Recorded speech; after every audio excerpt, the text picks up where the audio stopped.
Сәлем оқушылар, қалдарыңыз қалай, жағдайларыңыз жақсы ма? Бүгінгі 9-шы сабақ IELTS Listening Table Question Practice дейді. Table дегеніміз ол кесте ғой, былайша айтқанда. Кестеде осындай сұрақтар келеді. Қандай сұрақтар? Көбінесе күн, орын, жұмыс орны, сан, жұмыстың уақыты, осындай сияқты нәрселер төбесінде тұрады. Осыған мән беру керек. Сосын сұрақ complete the table below дейді. Complete деген толтырыңыз, table деген кесте, below деген төмендегі. Write no more than 2 words. Екі сөзден көп жазуға болмайды. Немесе or деген немесе сөз, саннан, екі саннан артық жазуға болмайды дейді. Әрбір жауапқа, иә. Енді осы жерде мән беретін нәрсе, бұл жерде IELTS деген общем сені алдайды, былайша айтқанда. Біліп тұрған нәрсеңді жауап бере алмай қалуың мүмкін. Сол кезде не істеу керек? Мысалы, мына жерде айтады да, 18, 19 және 20 сұраққа жауап бер дейді. Енді 18 сұрақ дейді.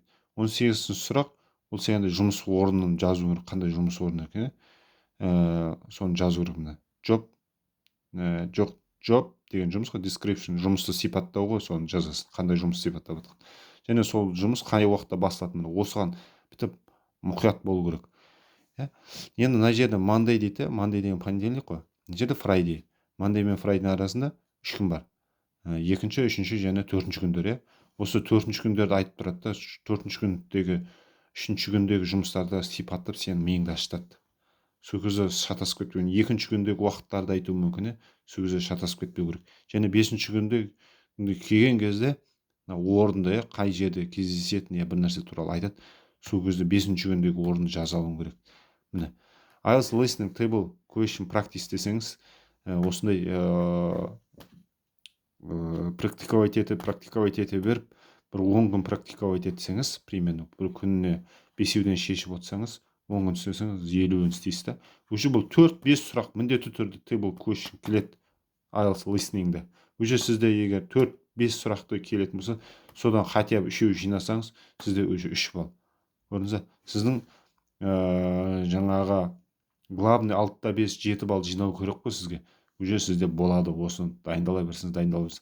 Жалпы IELTS-қа listening көбісі қиналып атады, бірақ қиналатын ондай қиындық еш нәрсе жоқ, қорықпау керек.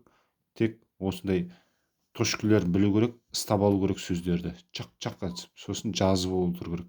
Сосын жазған кезде көбінесе бас әріптермен жазу керек. Мысалы, орын, мына жерде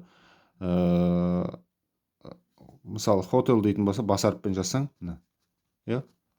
осылай бас әріптермен жазсаң, алфавиттерін, онда осы жақсы болады. Осындай өзінің плюстері бар.